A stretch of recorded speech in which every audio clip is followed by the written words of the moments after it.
Bersama ini, saya putuskan lampiran Perpres terkait pembukaan investasi baru dalam industri minuman keras yang mengandung alkohol. Saya nyatakan dicabut.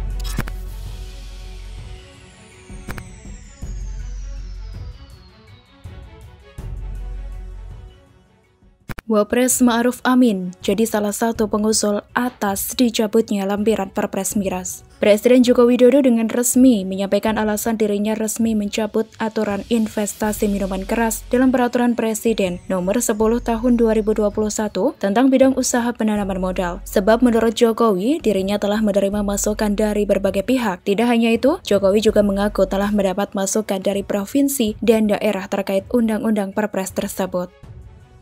Setelah menerima masukan-masukan dari ulama-ulama MUI, Nahdlatul Ulama, Muhammadiyah, ormas-ormas lainnya, dan masukan-masukan dari provinsi dan daerah, bersama ini saya putuskan lampiran Perpres terkait pembukaan investasi baru dalam industri minuman keras yang mengandung alkohol. Saya nyatakan dicabut.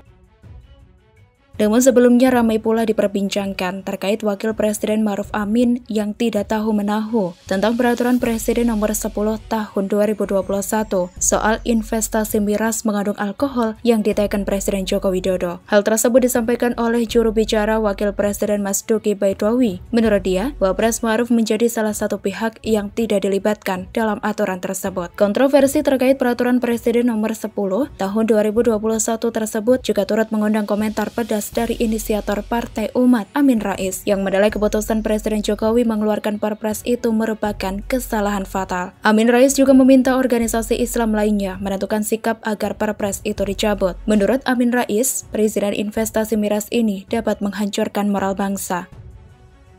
Saya meminta supaya MUI, Muhammadiyah, Nahdlatul Ulama, tapi juga seluruh eksponen umat Islam itu segera meminta supaya Perpres itu dicabut, selesai.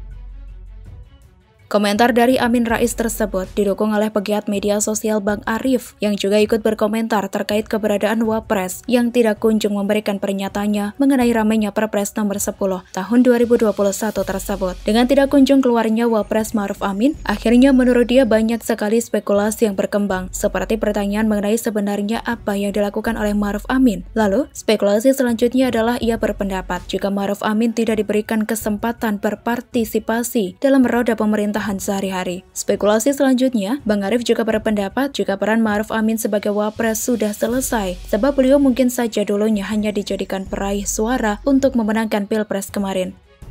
Tapi gue tuh tiba-tiba kangen gitu loh, pengen denger Yai Ma'ruf Amin tuh ngomong. Dengan kondisi ini akhirnya ya spekulasi tuh berkembang. Satu ya yang paling ringan, Yai Ma'ruf ini di Istana Wapres ini ngapain gitu loh. Sehari-hari apa yang sedang dia lakukan.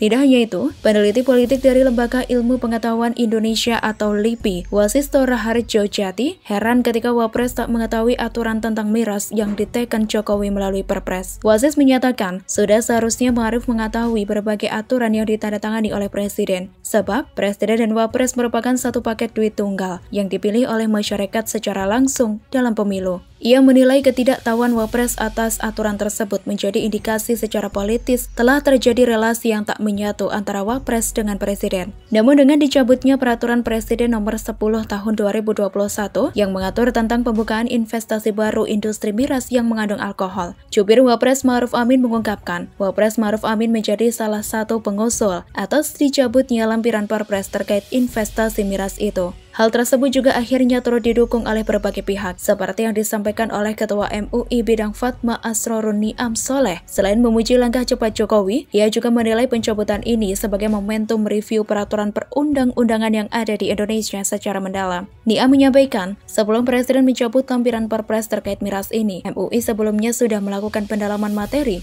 MUI juga menyampaikan kepada pemerintah tentang apresiasi MUI tersebut, termasuk juga kegelisahan mayoritas masyarakat.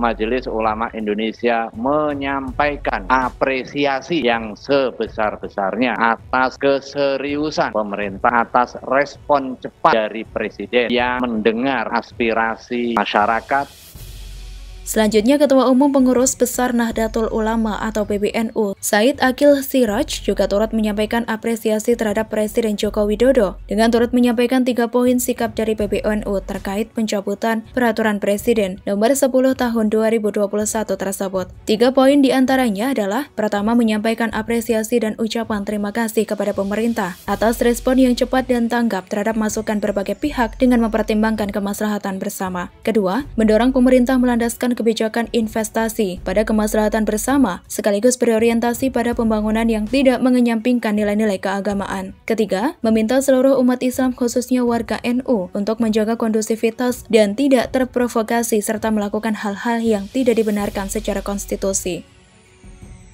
Terkait dengan dicabutnya sebagian lampiran Peraturan Presiden Nomor 10 Tahun 2021 tentang bidang usaha penanaman modal Pengurus Besar Ulama, menyampaikan apresiasi kepada pemerintah atas respon yang cepat dan tanggap terhadap masukan dari berbagai pihak dengan mempertimbangkan kemaslahatan bersama. Sebelumnya, aturan soal investasi miras itu memang tercantum pada lampiran 3 Perpres Nomor 10 Tahun 2021. Di dalamnya memuat soal daftar bidang usaha dengan persyaratan tertentu. Bidang usaha miras masuk di dalamnya, di mana terdapat 3 jenis bidang usaha. Pertama, industri minuman keras mengandung alkohol. Kedua, industri minuman keras mengandung alkohol anggur. Ketiga, industri minuman mengandung malt. Ketiga bidang usaha tersebut memuat persyaratan sama untuk penanaman modal baru dapat dilakukan di Provinsi Bali, Nusa Tenggara Timur, Sulawesi Utara, dan Papua, dengan catatan harus memperhatikan budaya dan kearifan setempat. Semoga informasi ini bermanfaat. Silakan tinggalkan komentar Anda. Jangan lupa like, share, dan subscribe.